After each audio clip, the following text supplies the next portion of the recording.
हरियाणा विधानसभा चुनाव में कवरेज के दौरान इस वक्त हम अपनी चुनाव यात्रा पर पहुंचे हैं यमुनानगर जिले की सढौरा विधानसभा में। और सढौरा विधानसभा के रणजीतपुर कस्बे में मैं इस वक्त मौजूद हूं और हम बात करेंगे। हमारे साथ एक ऐसे वयोवृद्ध सामाजिक चिंतक और समाज सेवी हैं जिन्होंने लंबे वक्त तक अपने गीतों के द्वारा, अपने भजनों के द्वारा समाज का मार्गदर्शन किया है। वो आर्य समाज के वरिष्ठ भजनोपदेशक हैं और उन्होंने हरियाणा की राजनीति के बड़े बड़े रंग देखे हैं, अनेक मुख्यमंत्रियों का कार्यकाल देखा है। उनसे बातचीत करेंगे कि उन्होंने जो वक्त देखा है, जो हरियाणा में 3 लाल, चौधरी देवीलाल, चौधरी बंसीलाल और चौधरी भजनलाल का कार्यकाल भी उन्होंने देखा है और मुख्यमंत्री भूपेंद्र हुड्डा को भी देखा है, ओम प्रकाश चौटाला को भी उन्होंने मुख्यमंत्री के कार्यकाल में देखा है। तो उनसे बातचीत करेंगे उस वक्त की राजनीति कैसी थी और आज की राजनीति को वो कैसे देखते हैं। और हरियाणा में इस वक्त जो चर्चाएं चल रही है कि बीजेपी तीसरी बार हैट्रिक लगा सकती है, क्या ये सच होगा या कांग्रेस सत्ता में वापसी करेगी? इन चीजों पर बातचीत करने के लिए हमारे साथ हैं आर्य समाज के वरिष्ठ भजनोपदेशक और इस क्षेत्र में उनकी बड़ी पहचान है। उनसे बातचीत करते हैं। गुरुजी, पहले तो आपका बहुत बहुत स्वागत है हमारे चैनल पर। आपका भी बहुत बहुत धन्यवाद है, आपने दर्शन दिए। और आप गुरुजी, ये जो विधानसभा चुनाव चल रहे हैं हरियाणा में इस वक्त, और आप देख रहे होंगे चारों तरफ भागदौड़ हो रही है, नेता गांव गांव के घर घर के चक्कर लगा रहे हैं। आपने तो बहुत पुराना समय देखा, क्या इस तरह से ही होता था पहले भी राजनीति में? राजनीति में तो सदा से ऐसा ही होता आया है, किंतु ये राजनीति जो धर्मानुकूल होनी चाहिए, राजधर्म के अनुकूल होनी चाहिए, उस प्रकार की नहीं है। छठा समोल्लास महर्षि ध्यान जी महाराज ने जिस भांति वेद से निकाल करके राजनीति बताई, उसके अनुकूल यदि राजनीति हो तो देश स्वर्ग और महान बन जाए, आज ही सोने की चिड़िया बन जाए। तो वो राजनीति है, लेकिन उत्तम राजनीति जिसे कहना चाहिए वैदिक राजनीति वो नहीं हो। अच्छा, मतलब आपने तो देखा होगा हरियाणा में ताऊ देवीलाल का, बंसीलाल जी का, भजनलाल जी का, सबके कार्यकाल देखे। कैसे थे वो मुख्यमंत्री उस वक्त के, कैसे नेता थे हरियाणा में उस वक्त? उस वक्त आज की निस्बत बहुत अच्छे थे। अच्छा जी। हाँ, अच्छे थे। देखो, बेचारा देवीलाल ने वृद्धों के लिए पेंशन बांध दी। आज 100 रुपए से 3,000 और 5,000 तक बढ़ने जा रहे हैं। तो आपने भी पहले बुढ़ापे पेंशन का ही जिक्र करा, उससे आपके पर्स में हर महीने पैसे आ रहे, और कोई योजना का जिक्र नहीं किया? नहीं, योजना तो लगभग सारी ठीक है। चौधरी बंसीलाल जी का भी कुछ कार्यकाल में कोई अच्छा काम जिसको आप याद करते हो? हाँ, वो केवल एक ही काम अच्छा लगा था कि शराबबंदी की थी उसने। लेकिन आपका आर्य समाज का भी तो मिशन वही है, नशा मुक्त समाज हो, तो उसकी तो आपको ज्यादा चर्चा करनी चाहिए। हाँ बिल्कुल, लेकिन वो बाद में बिगाड़ हो गया, उसका बेटा ही नहीं मान्या, तो वो बेचारा 1 महीने तो संसद में नहीं गया, वो सभा में, विधानसभा में नहीं गया, शर्म के मारे। इसलिए आज की निस्बत उन लोगों की राजनीति अच्छी थी, आज वो योग्य अच्छी नहीं दिखाई दे रही उतनी। अच्छा, आपके इलाके में आप देख रहे हैं आपकी जो विधायक थी, क्या उनके बारे में भी कुछ कहना चाहेंगे आप? उनका कामकाज कैसा लगा आपको? एक रेणु बाला जो कांग्रेस की विधायक थी, ठीक रहा उनका कार्यकाल, या आप समझते उस तरह सेवा नहीं कर पाई जनता की जैसे? मैं तो न उनका कोई कार्य देखा, शक्ल जरूर देखी, काम कुछ नहीं देखा, ना पता दिया किसी ने भी ये क्या काम कर रही, ना गला पता कुछ क्या करेगी। और ये 10 साल जो हरियाणा में सरकार बीजेपी की चली, मुख्यमंत्री पहले मनोहर लाल खट्टर रहे 9.5 साल तक, और फिर 6 महीने के लिए ये नायब सिंह सैनी बने। इनका भी गुरुजी आपके सामने कार्यकाल है बीजेपी का, ये ठीक लगा आपको? क्या ये सरकार आनी चाहिए? बीजेपी ने देश विकास के कार्य बहुत अच्छे किए और देश की संस्कृति को भी संभाल के रखा है। अब भी वो संस्कृति के पक्ष में है। दूसरे विपक्षी आदमी वो नहीं चाहते न राम को मानने न भगवान को मानने। इनसे तो बेहतर ये बीजेपी वाले, यद्यपि ये पौराणिक है, पत्थर पूजक हैं, लेकिन फिर भी अच्छे ही हैं। यूं तो हम यदि अपने वैदिक विचार रखा अपने आपके सामने, तो इनका यही काम देखो, राम लला आएंगे इस एक ही बोल पे आज 36 अरब रुपया इकट्ठा हुआ।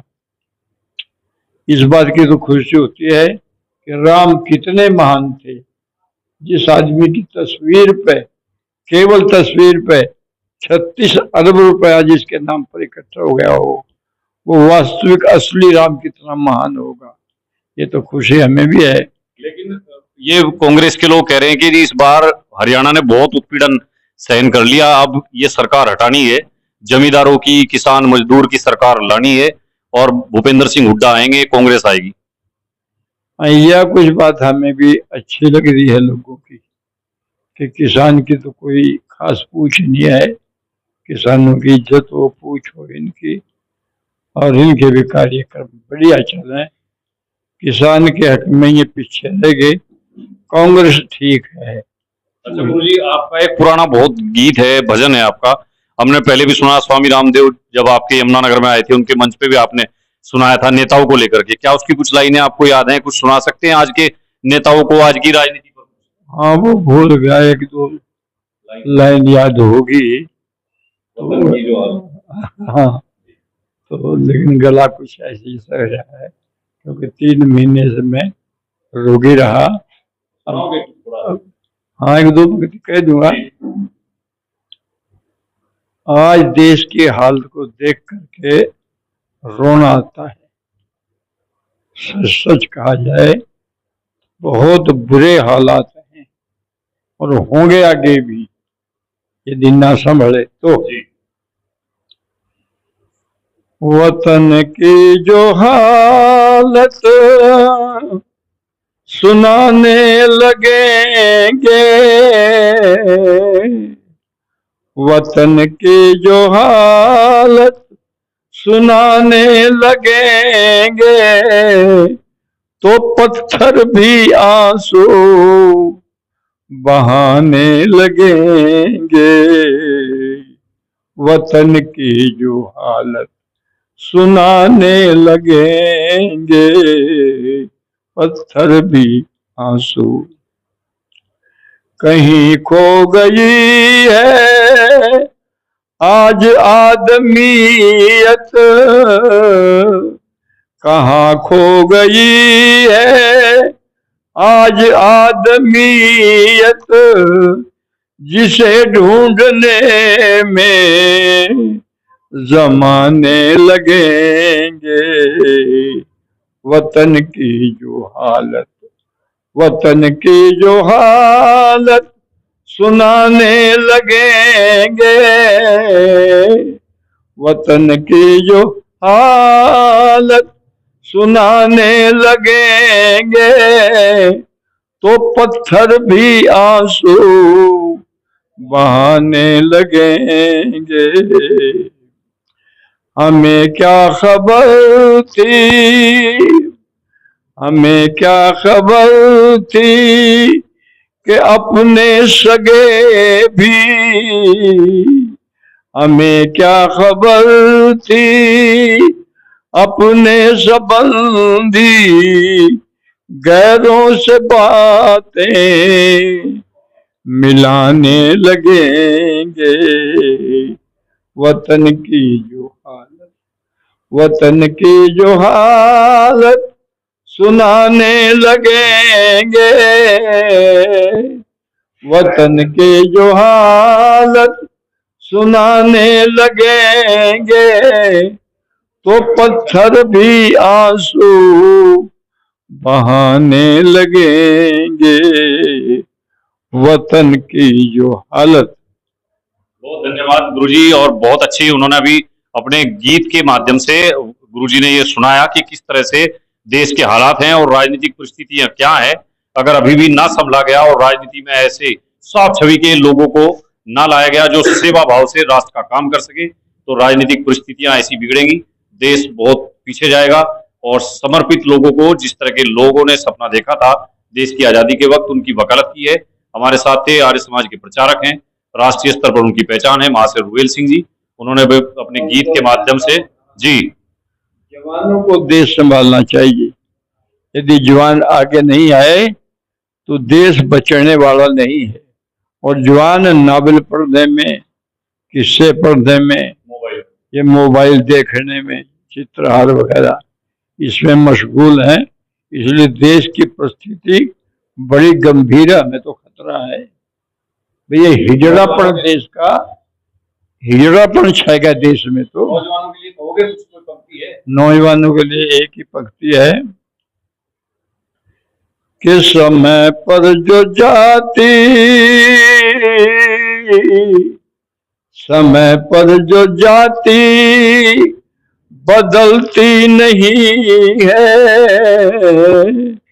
समय पर जो जाति संभलती नहीं है, तो तकदीर उसकी बदलती नहीं है।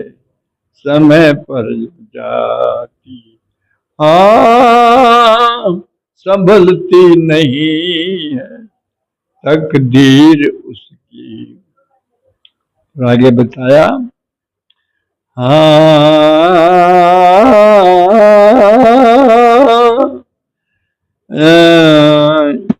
जिस कौम में जोश और होश दोनों है, जिस कौम में जोश और होश दोनों, वहां दाल दुश्मन की गलती नहीं है। समय पर जो जाती हाँ संभलती नहीं है, तो तकदीर उसकी बदलती नहीं है। समय पर जो जाती। बहुत धन्यवाद। धन्यवाद गुरु जी का। तो ये बताइए वर्तमान स्थिति पर और हरियाणा राजनीतिक चुनाव की चुनाव यात्रा के बीच में हमने आपको ये सुनाई कविता की कुछ लाइनें, और अब आगे दूसरी विधानसभा सीट से हम आपको दिखाएंगे हरियाणा विधानसभा चुनाव की रिपोर्ट। और आप बने रहिए AIN नेटवर्क के साथ। धन्यवाद।